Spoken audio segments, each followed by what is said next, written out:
Cool, good. Thank you all for coming. I'm Tom Clark, Head of Common Platform at ITV, and you're in for a rare treat now. 20 minutes of prime time ITV content, and I promise you, no adverts. So, as you said, we're talking about happy teams the ITV way, and I'm trying to answer the question, are you happy at work? But first I want to introduce myself. So as I said, Tom Clark, Head of Common Platform at ITV. I've been doing this for about 16 years now. I went straight from sixth form into my first job as a Windows sysadmin at Jaguar Cars. One of those things is cool, one of them isn't so much. I then moved into Perl development. One of those things is cool. But don't worry, I was a Perl developer. In fact, I now consider myself a recovering Perl developer, and it's been many years now since my last one-liner. So in my career, I've worked for companies large and small. I've worked for startup companies, and being startup companies, they failed. I've worked for large companies as well. I've worked for Siemens, I've worked for the BBC, including the BBC on the 7th of July tube bombings, which is probably one of my fun war stories, Global Radio, and now on to ITV, where I joined as a Linux sysadmin, back when we were all sysadmins and we weren't platform engineers. I moved my way through kind of various levels into management now, and I'm now Head of Common Platform. At ITV, I report to the Director of Infrastructure, he reports to the CTO, and he reports to the board. So it's actually quite a flat management structure. So if you convince people, or you have very incriminating photographs, you can get a lot done. So up there, class line, that's my Twitter handle. Please tweet me, it makes my mother very proud. I should talk a little bit about ITV, obviously kind of one of the greatest companies known to man. We are an integrated producer broadcaster, which basically means we make stuff as well as having the ability to sell it. And I think we're actually the most successful commercial broadcaster in the UK. Originally founded in 1955, most of you knew it as Channel 3 growing up. I, however, didn't, because it was far too common for my parents and I wasn't allowed to watch it. ITV PLC that you know today was originally founded about 2004 when all the regions merged together. So LWT, Carlton, Granada, they all kind of squished together. We're a member of the FTSE 100 and we turn over about £3 billion a year and make about £1 billion profit on top of that as well. And obviously we are a commercial broadcaster, which means we make a lot of content. Some of it good, some of it not so good, but it's popular. And in fact, really, really popular. I mean, in 2016, we had the most popular shows, the England versus Iceland Euros. We've got the most popular soap with Coronation Street and new soap with the Durrells. The marketing team made me do that as well. And we reach loads of people, you know, we have content that everyone likes to watch, which ultimately means we actually reach 75% of the ABC One demographic. And they're the ones the advertisers care about because they're the ones with the money. And we do that with very little people. We only have 5,500 employees. So it goes back to the point I was saying before about, you know, quite the flat structure. So enough about me and ITV, on to the big question. The question is, it's a big bold statement, are high performers happy people? Okay, so I think so, and that's what the base of the talk is going to be like. If you don't agree, so it's a bold question, you see. So most of the talk is actually going to be about making people happy. So first we should define what we mean by high performance. And doing a talk, you know, you go out on the internet, you find lots of research and you read it all, and you find no one really knows. Everyone has their own opinion. Everyone has their own theory. About 1,023 of them. So what I did, I got them all, read them all, and got out the common themes. And like the 1,023 people before me, I've come up with my own definition. So, welcome to definition 1024, aspects of a high-performing team. So, number one, I would say a high-performing team, therefore a happy team, should be safe. Now, obviously that means you shouldn't be eaten by a tiger in the office. I think we would all agree that's a good thing, okay? Someone's shaking their head over there. It's like, okay, no. But what I mean by that, actually, you should be able to say, I don't know, and not expect a Nelson Muntz back in response. You should be able to say, I made a mistake and I fucked up, and expect not to get fired. I mean, who has a root cause analysis at your company where someone says, that person screwed up, that person should be fired, as opposed to a blameless post-mortem when you say, what went well, what didn't go so well, what can we do better next time, let's move on from that. When people make a big expensive mistake, that's expensive training, and if you fire them, you don't capitalize on it. It's true. You should be able to take risks and make mistakes, and you should also be able to kind of give feedback to people without them snapping your head off and saying, you don't get to question me, I'm senior. No, you should feel safe to do that, and then better environments are. So safety is key, and not enough people talk about this in the environment. A high-performing team should be aware. You should know about your own skills and abilities, but also the skills and abilities of the team around you. You should actually know that, like let's say Tom is an expert in Perl, or Robin is an expert in MySQL, and they should be able to go and learn something better like Postgres. So they should be aware of the skills and ability. They should be decisive. They should make a decision and stick to it unless the circumstances change. So who's been in a meeting, and I know we have to have meetings, who's been in a meeting where you've been discussing ways of working or coding standards, and you've discussed tabs versus spaces? What kind of audience are we? Tabs? Spaces? I'm not going to show hands later on. But then a week later, you're in a very similar meeting room with a very similar bunch of people having a very similar conversation, and it feels like Groundhog Day, but you're being indecisive. So a good team should make a decision and stick to it and move on if they can. They should collaborate. You should know, because Tom's an expert in Perl, he should probably get another profession, but you're aware of his skills from before, so you collaborate and you work together, because generally, actually, we are better together, actually. We're usually more than the sum of our parts, so you work closely together. We should be expert. We should actually produce things that actually satisfy the requirements and satisfy them well. High quality is paramount. So actually the things we do should do what they say they're going to do almost all of the time. It's called reliability. But we should also be efficient. We shouldn't gold plate stuff. We shouldn't spend 3 months building something when actually we could have done it in 4 weeks and it would have been just good enough, or a little bit more than that actually. I mean, being a Perl person, you ain't gonna need it was hard coded into me from birth. And it's true, you ain't gonna need it until you do. So it's very important. We should all be engaged. I'm happy to say that almost all of you are looking at me. There's very few people on their phone. There's very few people looking out into space. There's no one on their laptop on Facebook. In fact, you're here. Imagine a meeting at work where someone doesn't even bother to turn up and they're not engaged, and that's kind of really demoralizing and negative. So you really want a high-performing team to be engaged. And then finally, aligned. You know how you fit into the bigger picture. You know where you fit into the team, where the team fits into the department, where the department fits into the company, and you're all roughly pushing in the same direction. So it's key. So 8 things on the screen, version 1024, and that sounds like a pretty cool place to work, right? And I'm happy to say, actually, there's some of my team in the audience, I think generally we actually do align with those. So, how do we get there? Can you just click your fingers and magically become high performing? Well, unfortunately you can't. I've tried. But my theory is that high performance isn't really something you aim for. I actually believe it's an emergent property of 3 key areas, and rather than trying to strive for high performance, you align those properly and you get high performance as a side effect for free. Magic. Now, I'm a bit of a geek. I did maths at school. I can count more than 10. So I've come up with an equation. This is Clark's high performance equation. So bear with me. I've got another 10 minutes left. E plus S plus K plus A plus M plus P equals HP. And HP is high performance or happy people. You can take it as you want. So I'd say environment, people, and leadership in the right combination, and you get high performance. So let's drill into it. Let's start with environment. So this is kind of where you work. Not literally, well, partly literally the office environment, but it's the hygiene factors. It's your salary. Do you feel you're well compensated for the work you do? Do you feel you have job security?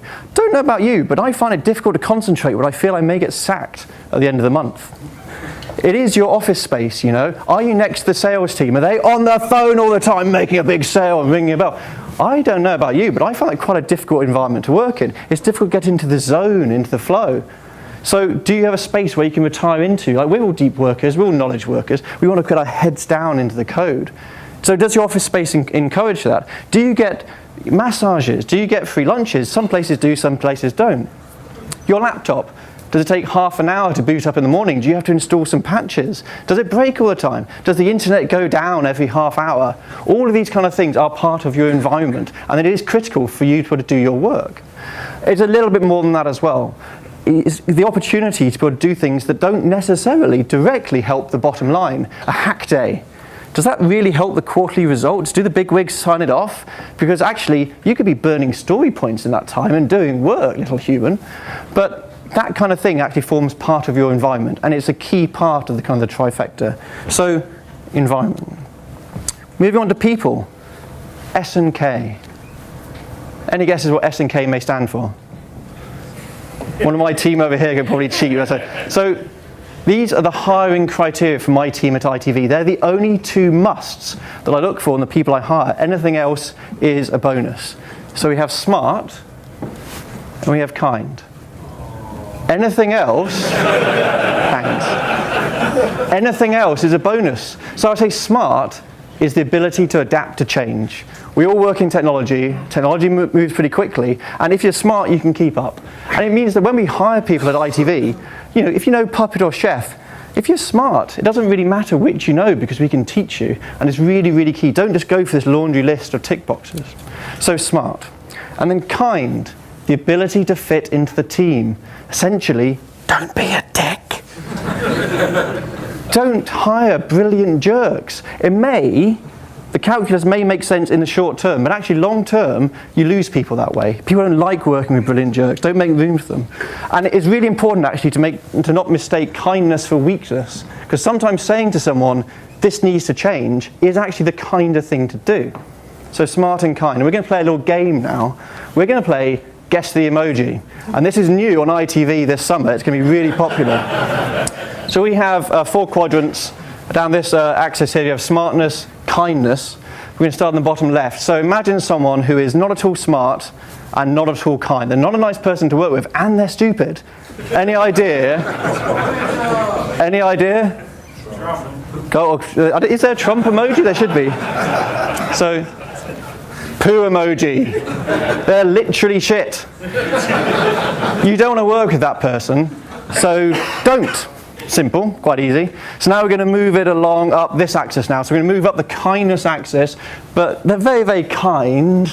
They're not that smart. And these people do have uses. But okay, any idea what we're up here? No, is there any? Close. We're getting there. We go puppy dog. It's lovely. It's lovely. But it's useless.